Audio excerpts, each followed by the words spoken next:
मदे ए मदे मदरा बुरा लग रहा है। ये अच्छा लग रहा है तुम्हें? दीदी, ओ दीदी, दीदी, ओ दीदी। मामला कुछ ऐसा ही हो गया कि मोदी जी की ये हरकत बंगाल के लोगों को पसंद नहीं आई और बंगाल के लोगों ने उठा के जूता मार दिया है। जी हाँ दोस्तों, अमित शाह ने हर रैली में ओवर कॉन्फिडेंस में कहा हम 200 से ज्यादा सीट लेके आएंगे। बीजेपी दो कहां गया चप्पल, कहां गया? टीएमसी वालों ने ये कर दिया है। लॉकडाउन की करो तैयारी, बंगाल हार के आ रहे हैं भगवादारी। दोस्तों अब आप कहेंगे यार हिंदू मुसलमान क्यों कर रहे हो? दोस्तों असल में ऐसा है, हिंदू मुसलमान कभी मुस्लिम नहीं करता, हिंदू मुसलमान हिंदू भी नहीं करता, हिंदू मुसलमान भाजपा के लोग करते हैं, चड्डी और नकली भगवादारी लोग करते हैं। दोस्तों जहां पर बुरी तरह से, यानी क्या ही बताएं आप, पता मतलब छोड़िए यार आप, बस ये एक वीडियो जो आज बना रहे हैं हम एक महिला को सम्मान देने के लिए, धन्यवाद देने के लिए बना रहे हैं और उसकी हिम्मत को सलाम करने के लिए बना रहे हैं। दोस्तों बुरी तरह से यानी एकदम कुत्ता बना दिया गया है बीजेपी का बंगाल में। तो मामला कुछ इस प्रकार है कि अब वही चीज शुरू हो गई है। मुझे तो डर है कि बंगाल में अब दंगा न करवा भाजपा, क्योंकि अब ये देख लीजिए अपनी स्क्रीन पर, ये वो लोग हैं जिन्होंने अब बोलना शुरू कर दिया है। देखिए पता है ये कौन है? ये महिला है साध्वी प्रज्ञा सिंह, समझ रहे हो? ये जो बम ब्लास्ट में जिस आतंकी महिला का नाम है ये वही है। और क्या लिख रही है ये, इसने क्या पोस्ट किया है? टीएमसी के जिहादियों ने बीजेपी के कार्यालय में की तोड़फोड़, एक ग्रामीण भाजपा कार्यकर्ता को घर के साथ जिंदा जला दिया। अब इसमें क्या सही है क्या गलत है वो तो नहीं पता, लेकिन इतना कंफर्म है कि हाँ ऑफिस को बीजेपी के जलाया है। जी हाँ, और यही काम बीजेपी करती है, तो टीएमसी वालों ने वही काम किया जो बीजेपी करती और अब आगे वही करेगी। जीतती है बीजेपी तब भी दंगा कराती है, हारती है बीजेपी तब भी वही दंगा कराती है। अब मामला ये हो गया है, भाजपा वालों को कांटे की टक्कर वहां मिल गई है। कुल मिला के साध्वी प्रज्ञा ठाकुर ने जब पोस्ट किया तो इसी पोस्ट के नीचे, अभी तो हिंदू मुसलमान ऐसे लोगों ने शुरू कर दिया, ये आतंकी हैं, देश के दुश्मन हैं। अब इसी के नीचे देखिए दुर्गेश पालीवाल लिख रहा है बीजेपी नहीं हारी, वहां हिंदू हारा है। अबे यार मुझे ये बताओ तुम्हारा हिंदुत्व कितना कमजोर है बे? कहीं भी हार जाता है, कभी हिंदू खतरे में होता है, कहीं हिंदू हार जाता है, कहीं हिंदू डूब जाता है। अभी हिंदू उखड़ उखड़ के सांस, हिंदू के उखड़ उखड़ के नाले के बराबर में जलाया जा रहा है। मरने के बाद कोरोना से हिंदुत्व मर रहा है, मतलब हिंदुत्व आ गया है, ससुरा सांस नहीं ले पा रहा है, वो वाली बात है। हर चीज में हिंदू खतरे में है और हिंदुत्व खतरे में है। वाह चमन पड़ाशो वाह। अब भैया अगला भी देख लीजिए क्या लिखा है, अरुण कुमार गर्ग, अब तो रोज यही होगा आतंकवाद शुरू, ये इस्लाम की जीत है। वाह भाई वाह, मतलब पूरे देश में दंगा मचाओ तुम, हिंदुत्व के नाम पे सोशल मीडिया पे गंद मचाओ तुम, हिंदू मुसलमान करो तुम, मुसलमानों को काटने पीटने की बात करो तुम, देश से मुसलमानों के निकालने की बात करो तुम, लेकिन आतंकवादी मुसलमान हैं। वाह बेटे वाह, बहुत बढ़िया। इसीलिए कहते हैं गोबर नहीं खाना चाहिए, वो भी बासी मुंह। अरे सांभा कितने आदमी थे? साहब जी बस एक औरत। एक औरत? अरे तुम इतने सारे और वो एक औरत, फिर भी हार के आ गए।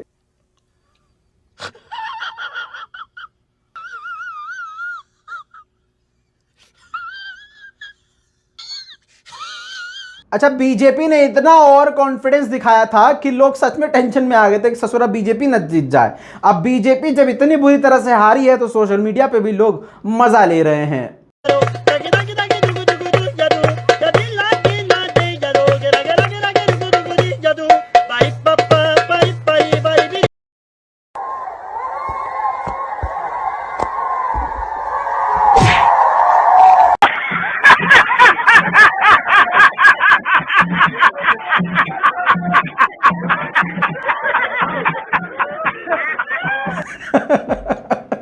दोस्तों अब आरएसएस और बीजेपी के गुंडे ये बताएंगे कि मुसलमानों ने बीजेपी को हराया है। जैसे कि हिंदुओं ने बोलना शुरू कर दिया है, याद रखिएगा वो हिंदू नहीं, जो आरएसएस और भगवादारी नकली भाजपाई जो हिंदू हैं, जो नाम के हिंदू हैं, वो अब प्रोपेगेंडा रन करेंगे और उन्होंने काम करना शुरू कर दिया है।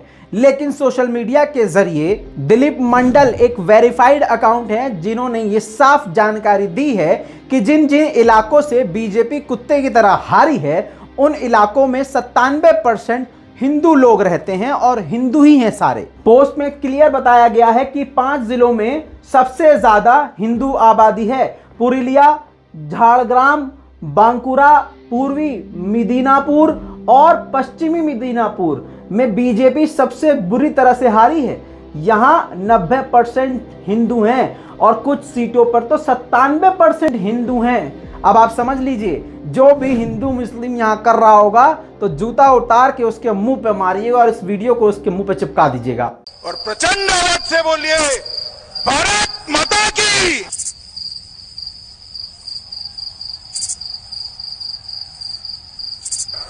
ए सफेद कपड़ा, ओ भारत माता की।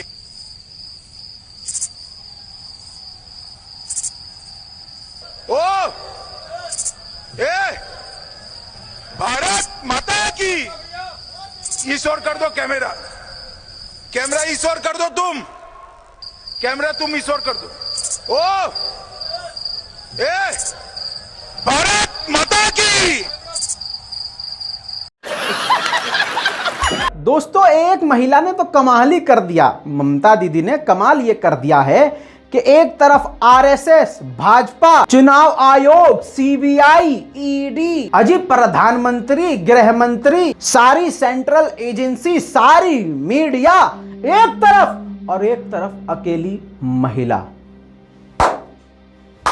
इसे कहते हैं मुंह पे खींच के गोबर मारना। ममता दीदी को और पूरे बंगाल वासियों को ग्रैंड सैल्यूट। मजे की बात यह है कि बंगाल के लोगों ने सभी भाजपाइयों को टीएमसी कह दिया है। अब ये जितने जवान लोग हैं जानते हैं टीएमसी की फुल फॉर्म। समझ रहे हो? समझ रहे हो आप? समझ रहे हो ना? दोस्तों एक कहावत है, कौवा अगर नाच दे तो मोर नहीं होता और हर दाढ़ी बढ़ाने वाला आदमी रविंद्रनाथ टैगोर नहीं होता।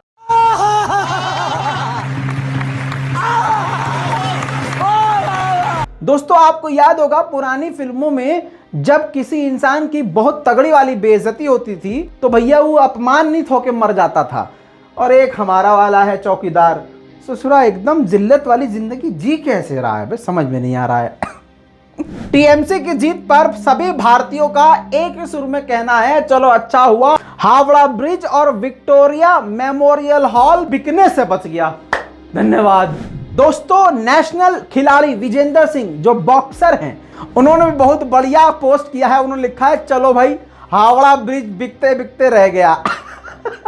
मतलब सबको पता था क्या होने वाला है अगर बीजेपी जीतेगी। दोस्तों सोशल मीडिया पे लोग लगातार एक बात बहुत बढ़िया कह रहे हैं। लोग कह रहे हैं कि बन के गया था वो रविंद्रनाथ टैगोर, बंगाल के लोगों ने आसाराम बापू समझ के भगा दिया।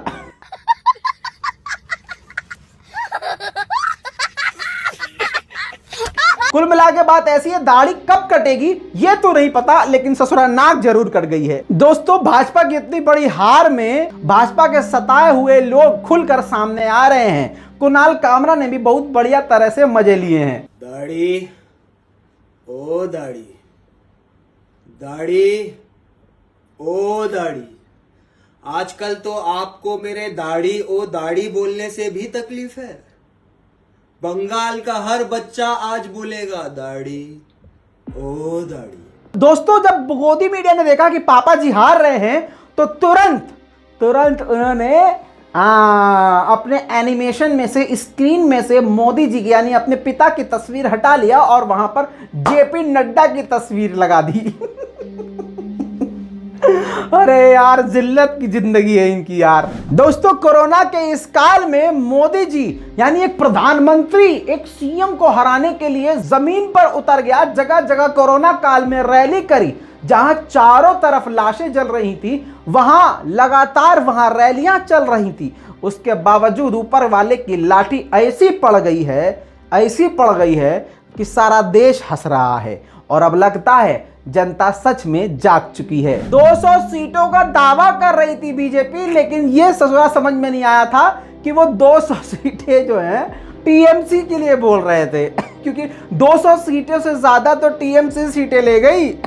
दोस्तों, पूरा भारत ममता बनर्जी को दिल से सलाम करता है और बधाई देता है। इस पूरी रिपोर्ट पर आपका क्या कहना है, अपनी राय कमेंट में जरूर दीजिएगा। लाल बटन दबा के चैनल को सब्सक्राइब जरूर कीजिएगा। मैं हूं रजा, गोदी मीडिया की सजा। चैनल को कीजिए सब्सक्राइब, ऐसे ही आएगा मजा। जय हिंद। जब मैं छोटी चोरी करता था, उस दिन अगर मेरी मां ने रोका होता तो मैं इतना बड़ा लुटेरा न बनता। क्या बोला तूने? मैं इतना बड़ा लुटेरा न बनता। खत्म, bye bye, tata, good bye, गया।